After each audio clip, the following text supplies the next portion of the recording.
You might have studied one or two lectures in pharmacodynamics. Dr. Rashmi might have taken. I was on leave on those days. And you have studied, as I came to know, that about the principles of drug action. You have studied.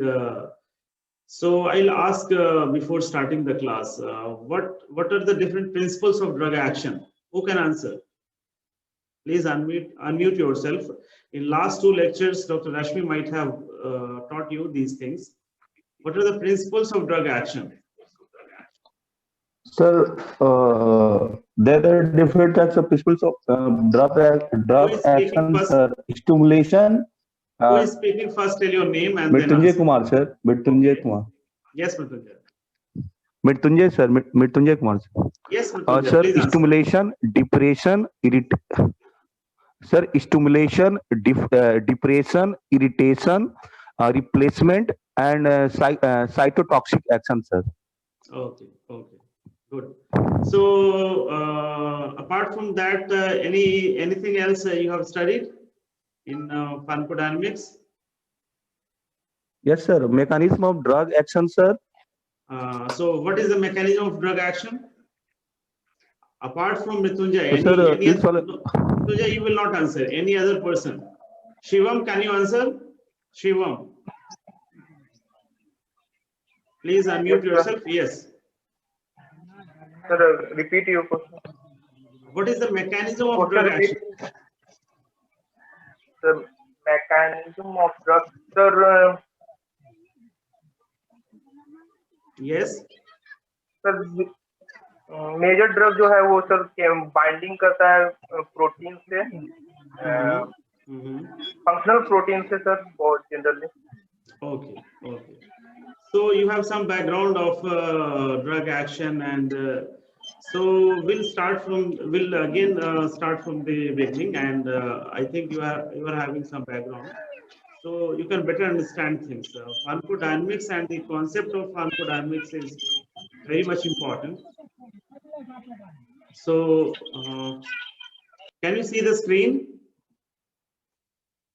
So in Yes, this sir. lecture, in this lecture, Yes, we'll sir. be studying the very basic principles and basic mechanism of drug action. Till date, you have studied what is drug action, when there is interaction of drug with its target.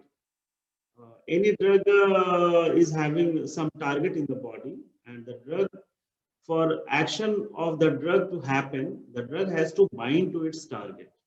That is the prerequisite. So we'll be discussing all these things. You have studied what is pharmacodynamics. Well, we have studied a lot of lectures in pharmacokinetics. So these were the two very basics of general pharmacology, basic components, pharmacokinetics and pharmacodynamics. So in pharmacodynamics, we study the physiological and the biochemical effects of drugs. In what we study in pharmacodynamics, how the physiological and the biochemical effects, what physiological and biochemical effects drug is producing over the body system. So once you give any drug, the drug is not going to impart any new function to the body or to your cell. Whatever your cell is doing, whatever your tissue or organ system or your entire body is doing, the drug is not going to add any new function. Simply, it will change the function. It will change the physiological or the biochemical function. So the drug will have physiological and biochemical effects. It may either increase the ongoing activity or it may decrease the ongoing activity. That means we can say the drug will modulate or manipulate or change the physiological and the biochemical effect of actions. So this aspect of pharmacology deals with action of drugs within the body. What the drug will do to the body, this aspect will be studying in pharmacodynamics. And as I have told that for any drug action, what is most important? What is the most important thing? The most important thing that is that The drug has to bind to its targets. If it is not binding, action may not be there. So what is there? There is the interaction of drug. Whatever drug you are giving, your drug is interacting with the respective targets. There may be so many targets. We'll be discussing what are the different targets of drug action later on. But whatever targets are there, the drug is interacting with its target.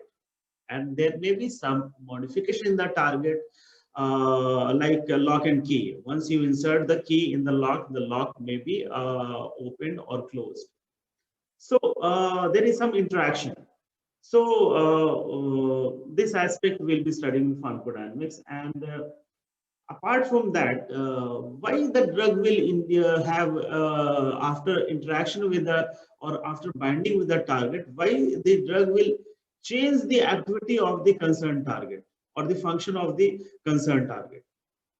Because the drug is a chemical entity, the drug is having some chemical functions, and after attaching with the target, so we can have some correlation between the pharmacological activity, what the drug is inducing. Say, for example, you are taking paracetamol, and paracetamol is inducing antipyretic action. It's reducing the enhanced body temperature. So at certain point or somewhere else in the body, this drug is attaching to its target and modifying the function of the target so that the enhanced body temperature gets reduced. So whatever the pharmacological activity, here the pharmacological activity is antipyretic action. So whatever pharmacological activity is going on, it has direct correlation with the structure of the drug or the chemical property of the drug. Say, for example, I have some taste. So I'll speak, I'll talk, and I'll act according to my taste. It cannot be entirely different. So the drug will induce pharmacological action based on their structure, based on their chemical and physical properties, right? So there was a you have somewhere you have heard the name of Paul Ehrlich. Paul Ehrlich in biology or in anywhere else? Yes, sir. Yes, Anybody, sir. anybody can say what is the contribution of Paul Ehrlich in science? Sir vaccine Rivet का poppet. Vaccine बनाया था sir उसने. Vaccine बनाया था. Anything else? Sir, he gave rivet poppet hypothesis. Which hypothesis? Rivet poppet hypothesis. Okay, what is that? Keystone species, sir. Yes. So it was about keystone species in biodiversity. Okay. In pharmacology, especially in chemotherapy, Paul Ehrlich contributions are quite big there, and he worked on proteins. He was having such concept about proteins that at one time he presumed that they are the regulatory molecules. Unfortunately, proteins were not the regulatory molecules. It were in fact DNA and RNA. So how these nucleic acids act? These nucleic acids produce proteins, and these proteins are the functional units. They are and the functional and the structural units, and by means of that, these nucleic acids produce their actions. So anyways, that was their work on proteins, and what he gave a very popular hypothesis, which is still pertinent, which is still valid, and he gave a very popular saying, corpora non essent nisi fixata. What does it mean? It means that a drug will not work unless it is bound. So for any drug action, what is important, that the drug has to bind to its target. If the drug is not binding to the target, it will not work, it will not act. So corpora non essent nisi fixata. You should memorize this statement because it is being asked in JRF questions, and you try to memorize the name of Paul Ehrlich, this scientist. He was, in fact, at that time, these modern day advancements were not there. We were not having that much knowledge, and he postulated this theory, and it is still valid today also. So by having these discussions, what we can say that these critical binding sites for a drug to bind to its target, these targets nowadays they are known as drug targets. So a drug is having its defined target in the body, and the target may be there in the central nervous system, in the brain, in case of anesthetic agents. The drug binding, the target may be there in the cartilage, bones, in the liver, in the kidney, in the heart, anywhere it can be based on the drug. The target may be located on the cell membrane, may be located in the nuclear membrane. It may be located over some enzyme. It may be located over the ribosomes. It can be located anywhere in the cell, or cell cytoplasm, or nuclear membrane, or cell membrane, or anywhere else. And the drug will move to the target site, and it will bind. So unless until the drug is not binding, say for example, once you have administered any drug and it takes half an hour for absorption and some time for movement to the target, and after 2 hours we are getting the physiological effect. Say for example, you are taking paracetamol tablet, and after half an hour to 1 hour your body enhanced body temperature gets reduced. So that lag time is overall for the absorption, for the movement, and for the binding of the drug to the target. As you have studied that there are certain principles of drug action. Sir, Yes, anything else? sir, but there are, yes, sir, yesterday we learned that there are many drugs which act only by their physical or chemical property. They don't need anything to bind. We'll discuss those things. We'll discuss. That's true. That's true. So there's as we have studied that there are 5 principles of drug action. For any drug action or for any drug effect, if you are getting antipyretic effect, if you are getting analgesic effect, how the effect is being produced, what sort of changes are being made in the body system. So these changes or these alterations can be classified under 5 heads. It can be either stimulation or enhancement of your body activity. It can be either depression. It is the reverse. It is the minimizing the activity. We'll be studying all these things. So one by one. So what is stimulation? As you know that it is the selective enhancement of the level of activity of specialized cells. If your cells or if your tissues are selectively activated, if their activity is selectively enhanced, it's not meaning that your whole entire body functions are enhanced. It's not like that. Wherever the drug is acting, only to the specialized cells or the targets, their activity is enhanced. And say for example, if you are taking an injection of adrenaline, so your adrenaline is stimulating your heart rate, your heartbeat. So your heart is being activated, your cardiac muscles are activated, your SA node, these are activated.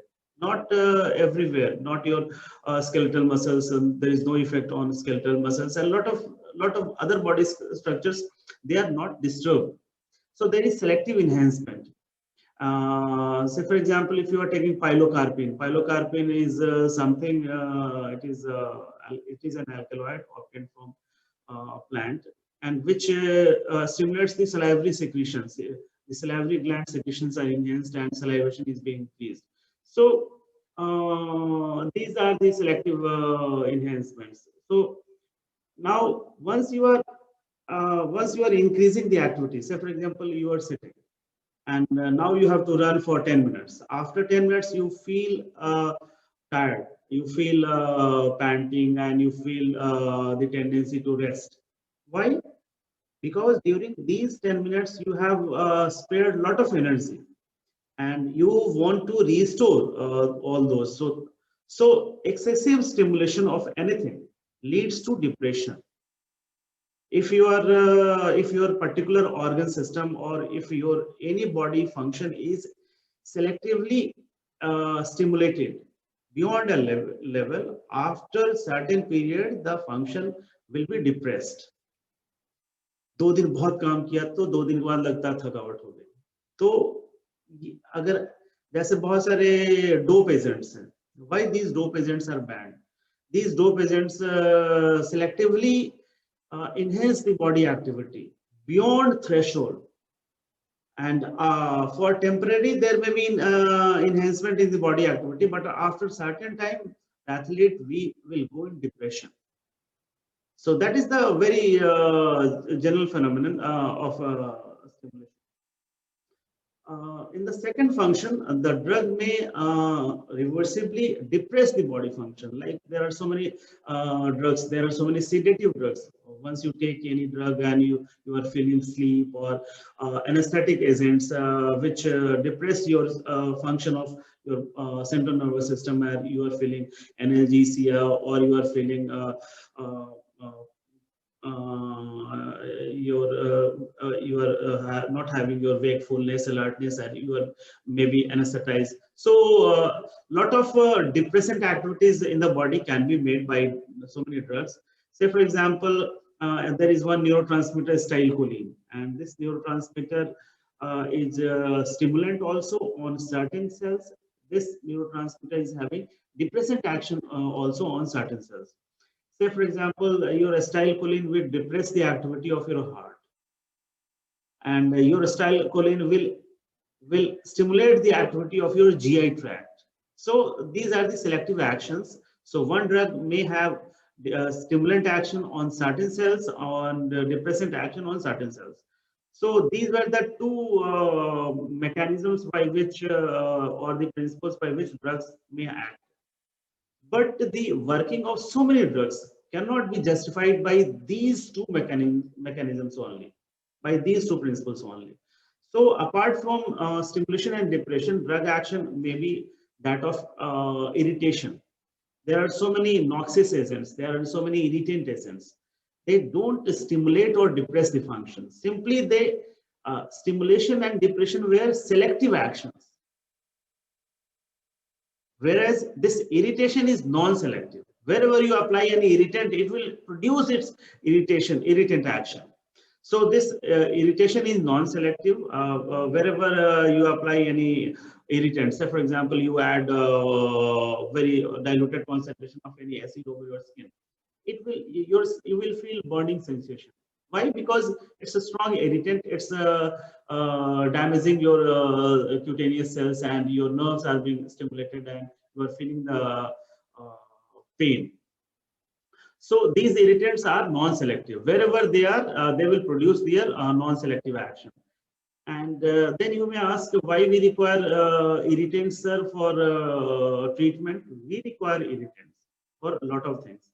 One kind of irritant is they are called counter irritants. Normally, irritants are not required in the body. We don't require that any irritant should irritate to our body system or to our tissues or cells. But you know that एक कहावत है कि विष का काट विष होता है. If you are say for example आपको कोई bacterial infection है या कोई infection है, or after that what happens that the infection or the stimulant will stimulate to your cells and inflammation will be set. Inflammation के जो etiological factors हैं, some irritation should be there. Either it can be physical or chemical or biological or thermal or whatever. Inflammation पढ़ा ना pathology में आप लोगों ने. So once inflammation is set, उसके cardinal signs होंगे, और बहुत सारे inflammations chronic inflammation हो जाते हैं. जैसे कि बहुत सारे inflammations हैं जो cutaneous inflammations हैं जो chronic हो गए और उसके बाद ठीक नहीं हो रहा है. For treatment of that, what you need to require, ऊपर से crust बन गया है skin के ऊपर. अब ऊपर से कोई भी हम medicine लगाएंगे तो अंदर penetrate नहीं करेगा, target site पर नहीं पहुंचेगा. तो for that, what we can do, एक हम काउंटर इरिटेंट प्रोवाइड कर सकते हैं। एक अप्लाई करें जो बेसिकली इरिटेंट नेचर का है, लेकिन हम माइल्ड इरिटेंट्स यूज करेंगे, स्ट्रॉन्ग एसिड्स या स्ट्रॉन्ग एल्कलीज यूज नहीं करेंगे क्योंकि हमारे वो टिश्यूज को डैमेज कर देगा। तो mild, there are so many mild irritants, जैसे टर्पेंटीन ऑयल है, जैसे कैम्फर है, yes, these are mild irritants. Once you apply, what will happen, these will produce very mild irritation, and 2-3 minute में इसका एक्शन नहीं होगा, ओवरनाइट छोड़ दें तो वहां से माइल्ड इरिटेशन की वजह से जो लोकल ब्लड सप्लाई, वहां ब्लड सप्लाई ज्यादा होगा थोड़ा, एंड किसी टिश्यू में, ऑर्गन सिस्टम में अगर ब्लड सप्लाई वहां थोड़ा ज्यादा होता है तो ब्लड सप्लाई के साथ क्या जा रहा है, सारे उसके ल्यूकोसाइट्स वहां जा रहे हैं सारे, तो ब्लड के साथ उसके जो डिफेंसिव फैक्टर्स हैं, जो रिपरेटिव एक्शन है, वहां पे न्यूट्रिशन ज्यादा होगा क्योंकि ब्लड सप्लाई ज्यादा जा रहा है, और उसके हीलिंग और रिपेयर वाले मैकेनिज्म सेट होंगे।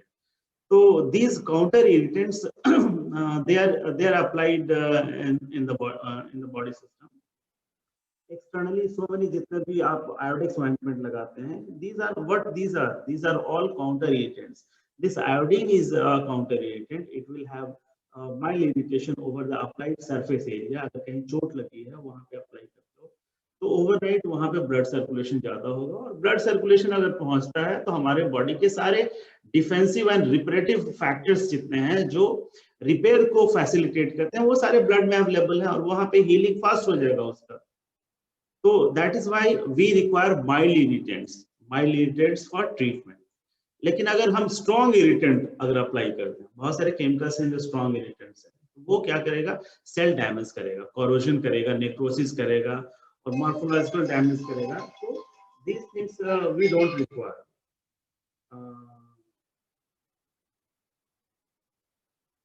So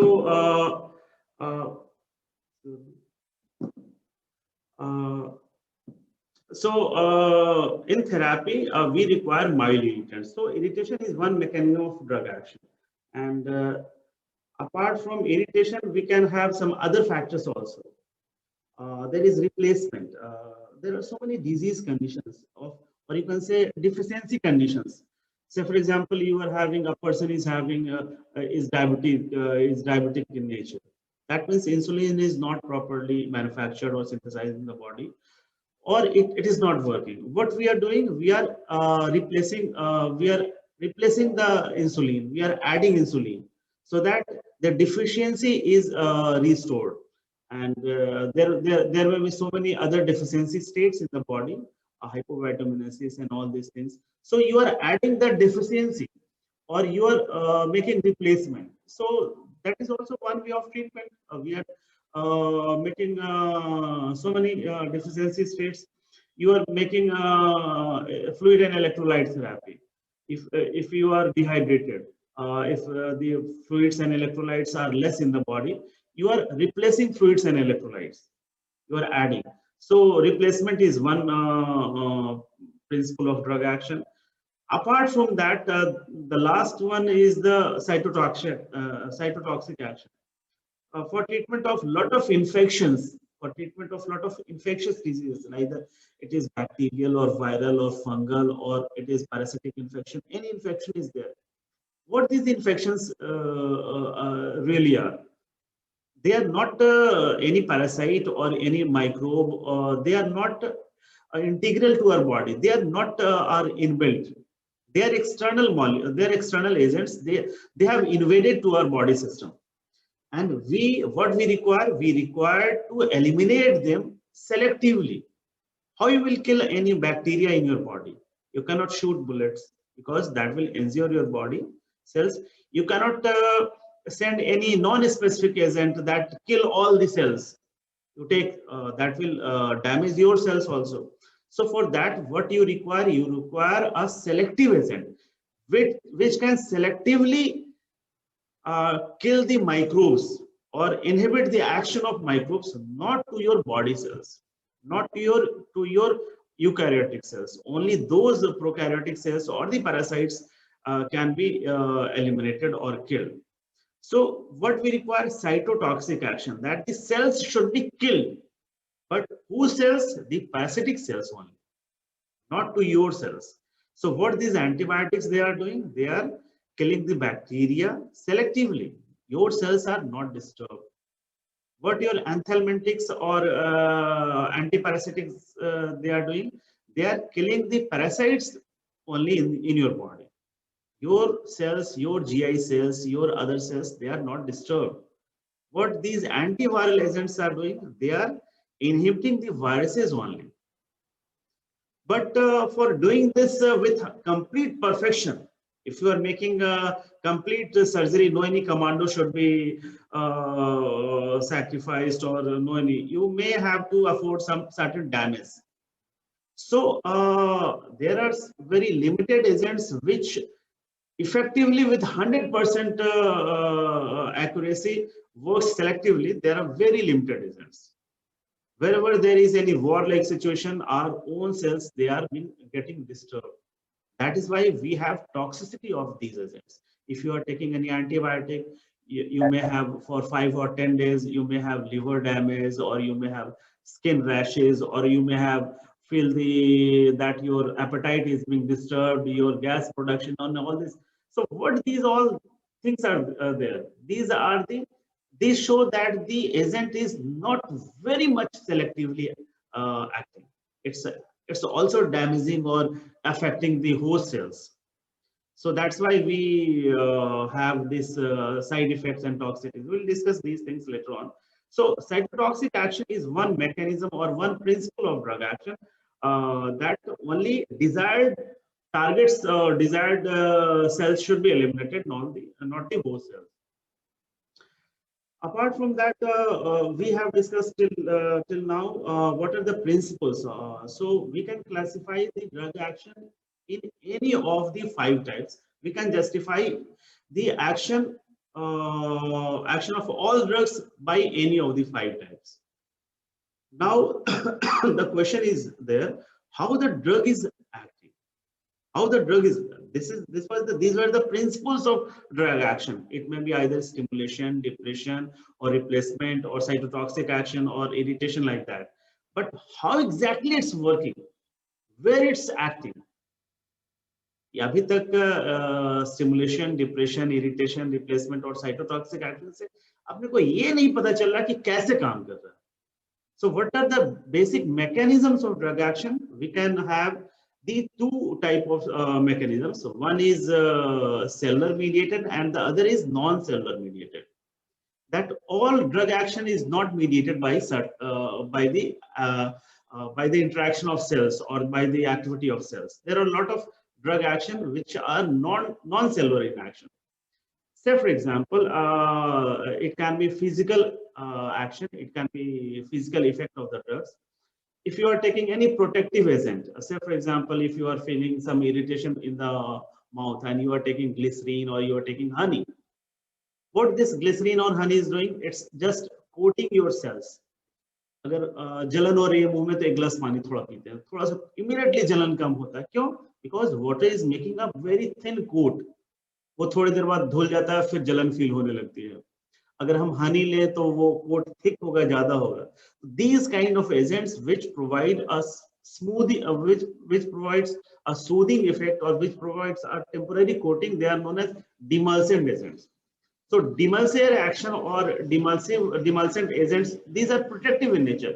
एक हम just protect कर रहे हैं, कोई अगर मारने आ रहा है तो उसको बचा लिया. There is no physical action. इसमें कोई chemical action नहीं है, इसमें कोई cells का involvement नहीं है. There is only physical or protective action. So these physical actions, they are non-cellular mechanisms. Cells are not directly involved. There are so many adsorbents. Say for example, कुछ food poisoning हो गई, आपने खाना खाया उल्टा पुल्टा और microbes भी कुछ चले गए और उसने कुछ toxins बनाया जो आपके GIT में है, और वो GIT में जो toxins बैक्टीरिया से लिबरेट होगा, रिलीज होगा, वो आपके GI म्यूकोसल सेल्स पे एक्ट करेगा और म्यूकोसल सेल्स को इरिटेट करेगा.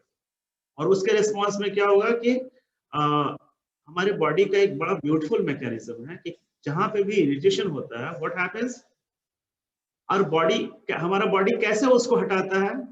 अगर कहीं इरिटेशन हो, आंख में कुछ इरिटेशन हो, तो आंख जाके आंख का हाथ है, हमारा जो हैंड है वो हटाता तो नहीं है, हमारा बॉडी का क्या मैकेनिज्म है, कैसे उसको रिमूव करते हैं? अगर स्किन पे थोड़ा सा हम जला दें यहाँ पे, तो क्या वो जो थर्मल स्टिमुलस है उसको कैसे वॉश आउट करता है? What is the mechanism?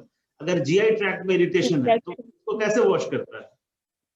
Our body secrets Vomit होता है। फ्लूइड्स, यस, हम उसको वॉश मतलब उसको धोने का टेंडेंसी करते हैं, वॉश कर सकते हैं। आईज में अगर है तो हमें जो टीयर्स हैं वो आना स्टार्ट हो जाते हैं। What is that? The secretion of tears is one kind of protective mechanism by which the irritant is tried to be washed away from your eyes. GIT में अगर इरिटेशन उल्टा पुल्टा खा लिया तो लूज मोशंस होने लगते हैं। क्यों? क्योंकि GIT में बैक वाटर का सिक्रेशन होने लगता है by your surrounding blood vessels. अगर स्किन पे अगर जलन होने लगे तो आप एक छोटा सा जो बबल फॉर्म हो जाता है, जो ब्लेब फॉर्म हो जाता है, what is that?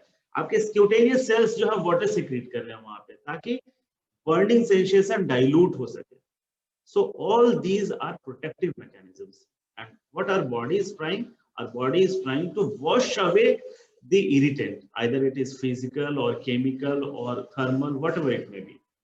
So these sort of actions, you can say these are protect. So what these absorbents are there? There are so many adsorbents like kaolin is there, activated charcoal is there. So once certain toxins are there in your GI tract, you can apply certain adsorbents. What these adsorbents will do? These adsorbents will bind to those toxins and will inhibit the further absorption, and it will be passed away in the stool. So no cells are involved. Simply the adsorbent chemical agent is physically binding with the toxin. So this is a physical action of the drug. The action of kaolin, action of this activated charcoal, it is physical. It is not chemical also. It is no any cells are involved. So a lot of drugs act by non-cellular mechanisms. First by physical action, second by chemical action also. Once say for example you have taken any acid, and what will happen? Your acid will burn your GI cells. So what is the immediate remedy? You have to take any alkali like or basic substance so that both acid and alkali can be neutralized and further damage to the cells may not be there. So chemical neutralization, neutralization of acid with a alkali or vice versa, it is a chemical action. So a lot of drugs produce their actions by their chemical reactions. So these can also be non-cellular mechanisms. So apart from that, there can be physico-chemical mechanisms. That means interaction of these physical and chemical factors, and what can be, you might have studied so many surfactants are there. Surfactants like detergents are there, like emulsifiers, like anti-foaming agents. Say for example, your cow is having the problem of bloat. You know bloat? Bloat is a condition where excessive gases production is there in the rumen, and gas eructation mechanisms are inhibited. It is not to that level. The level of eructation of the degree of eructation of gases is lesser than the degree of formation of gases. In that condition, what will happen? Excessive gas will be accumulating in the GIT, in the rumen, and the stomach will try to bloat, and the condition is called bloat. And after certain time, what will happen? The animal will have discomfort. The animal may die also. अगर gas बहुत ज्यादा बने तो थोड़ी देर में अनइजनेस होती है। अगर बहुत ज्यादा होने लगे तो वो तो, अगर बहुत सारे पार्टियों में खाना वाना बचता है, बूंदी और कुछ ये सारे जो इजिली फर्मेंट कर सके, वो हम अपने एनिमल्स को दे देते हैं। और अगर प्रॉपरली मिक्स करके नहीं दिया है, प्रॉपरली न्यूट्रलाइज करके नहीं दिया है, डाइल्यूट करके, और गैसेस, एक्सेसिव गैसेस प्रोडक्शन हो सकता है, और खाना सब चीज दिया और शाम तक, सुबह में गाय ठीक थी, शाम में मर गई। तो उस ब्लोट का ट्रीटमेंट हम इमीडिएटली क्या कर सकते हैं? ब्लोट में एक होता है फ्रॉदी ब्लोट, जिसमें कि जो सिर्फ गैसेस ही नहीं है, गैसेस हैं जो फोम में, जैसे कि आप झाग बनाओ बकेट में, तो जो फ्रॉद है उसके अंदर एयर लॉक्ड है, एंड बहुत सारे जो फ्रॉद है वो स्टेबल होता है, वो हाथ से हटाने से नहीं टूटेगा। लेकिन कुछ सर्फेक्टेंट एजेंट्स अगर स्प्रे कर दें तो सारे जो फ्रॉद है वो टूट करके गैसेस रिलीज हो जाए। अगर फ्रोदी ब्लोट है तो उसको आप नीडल पंक्चर करके भी नहीं निकाल सकते।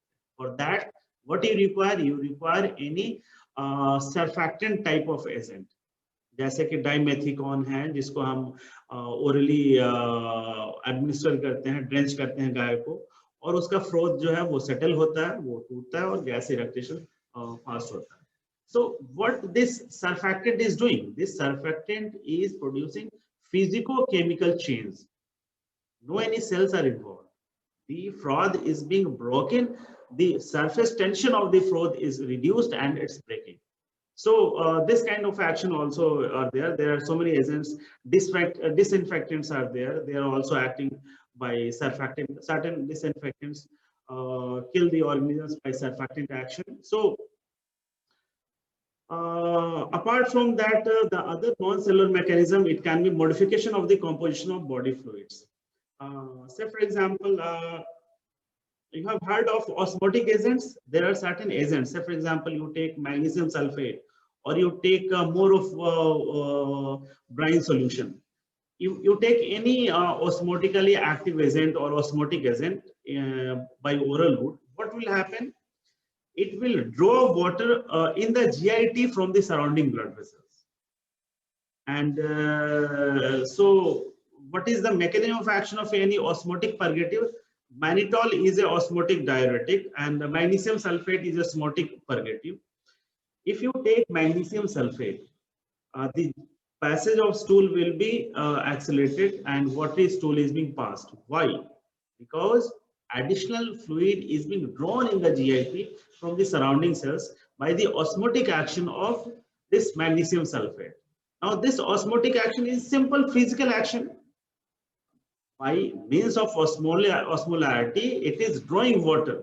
You know that there is movement of electrolytes along the concentration gradient, along the osmotic gradient. Higher osmolarity will draw water from the lower osmolarity. Mannitol is a diuretic. If you take mannitol, if you inject mannitol, it will have diuretic action. Your urine volume will be increased. So this is also a diuretic. So diuresis or diuretic action or osmotic action, these are the modification of composition of body fluids. So, at one place, body fluid is made more, and from it is being drawn from some other side. So modification of the composition of the body fluid may be tried with the help of these things. Well, these were the simple non-cellular mechanisms, but the cellular mechanisms are more important. Wherever you are directly manipulating your cells, your drug action can be more efficient, you can be more accurate, you can be more active. So there are so many mechanisms of cellular mechanism of drug action. The first and the foremost is the physicochemical and the biophysical mechanisms. Physicochemical means either the physical or the chemical property of the cell is altered. You can have one example. Say for example, you are taking inhalant anesthetic. If you are inhaling ether is a simple inhalant anesthetic, or you take any inhalant anesthetic, what happens? What happens after taking inhalant anesthetic? After 5 minutes, 4 minutes, 10 minutes, the patient is anesthetized. It's not having any sensation. It may go in general anesthesia also. What kind of changes are going in the body? How the patient, once I was normal and after taking the inhalant anesthetic, I'm anesthetized. I'm not having any sensation of pain, or even my stomach has been cut. I'm not able to get the feeling. How it happens? Where the change is going on? The change is going on in the neural tissue. Who is responsible for the perception of pain? Who is responsible for perception of for wakefulness, alertness, for consciousness, whatever it may be. So different lobes or different portions of your brain and spinal cord, they are being depressed. And what kind of mechanism is going on? It is the simply physicochemical mechanism, because the inhalant agent is highly lipid soluble. By crossing the lipids of the blood-brain barrier, it is going into the central nervous system neurons, and by attaching to the neurons by means of lipid solubility, it is depressing the activity. So it is the kind of cellular change is physicochemical change, or you can say the biophysical change. And once you are removing the partial pressure of the inhalant anesthetic, again by back diffusion, the anesthetic agent is being expelled from your body system by expired air, and the dissolved gas is being expired, and again you are coming back after anesthesia. So no permanent cellular interaction is there. It is by a physicochemical or the biophysical interaction of your agent with the your cells. With the lipid matrix, the anesthetics are being are having interaction. Apart from that, what can be there? The cell membrane structure and function can be modified, because whole of the body is made of cells. And wherever target is there, the function, structure and function of the cell membrane, we can try to change, the drug can try to change. And say, for example, take one very beautiful example of local anesthetics. You know, local anesthetics, if you go to any dentist and the dentist is trying to remove your one teeth, what happens? The dentist either makes certain 1 or 2 injections, your muzzle, your gums, and or may have some spray. And what that spray or injection acts, that spray or injection is composed of local anesthetics, and these local anesthetics interact with the neurons, with the nerve fibers, and with the supplying nerve fibers, and they desensitize the nerve fiber. And how it happening? The sodium, if influx of sodium in the neuron is being blocked by these local anesthetics, and further, the passage of nerve impulse at particular point where nerve has been desensitized, there is no forward or backward movement of nerve impulse, and you are not feeling any sensation of pain, even your gums are being cut. So these local anesthetics, or the action of local anesthetics, it is the modification of the cell membrane structure of the neuron, or the function. The function or the structure of the cell membrane is being changed, because these sodium channels are located in the cell, where they are located over the cell membrane of the nerve, right? So there can be so many other examples. I am just giving you one example to understand things properly. Apart from this, there can be mechanisms associated with neurohumoral transmission, because in our body, whatever, if somebody is, if you are touching anything, you are feeling the touch. So how the feeling is there? It is traversing along with the neurons, which is connected to your nervous system, and 2 neurons may be interconnected with one synapse. So movement of action potential in the neuron or in the actually in the axon is by conduction, you know. And once it is transmitting along a synapse, it is transmission. It is not conduction. And transmission at the point where 2 neurons are joined, it is chemical transmission. It is not only electrical. Whereas the movement of action potential or nerve impulse in the neuron, it is electrical, whereas movement at the junction, it is chemical. So some chemical agents are released by the presynaptic nerve fiber, and the messenger or the neurotransmitter, which you are saying as neurotransmitter, the name of the chemical is neurotransmitter. The neurotransmitter is again carrying the message, and it is activating over the postsynaptic membrane. The second nerve fiber is activated. So this kind of, if we are making any disturbance in this mechanism, in the mechanism of neurohumoral transmission, we can modify the cellular functions. Now, these neurotransmitters, they might have been synthesized somewhere in the body, in the presynaptic nerve fiber. If we are blocking the synthesis, we are disturbing the neurohumoral transmission. If we are blocking the storage of the neurotransmitter in the autonomic nervous system in unit 2, you will learn about the autonomic nervous system and the neurotransmitters working in autonomic nervous system and how they are synthesized, stored, released, and how they are terminated, degraded. All these mechanisms you will learn to know. But at this moment, you should know that neurotransmitters, they are synthesized somewhere in the body, they are stored somewhere in the body, they are released by certain mechanisms, and after release, they are destroyed or dissipated from the site. So there are 4 mechanisms: synthesis, storage, release, and destruction of the neurotransmitter. If we are disturbing any of these 4 processes, we are disturbing the neurohumoral transmission. So by any mechanism associated with the neurohumoral transmission, say for example, there are, if you are, so many drugs are there which modify the either the synthesis or storage or release or destruction of acetylcholine or the norepinephrine. Lot of agents you will find. Apart from that, enzymes in our biological system, lot of enzymes are there. Majority of the biochemical reactions, they are mediated by one or the other enzyme. And if we can modify the function of the enzyme, if we can block the enzyme, we can block the function of that particular biological reaction.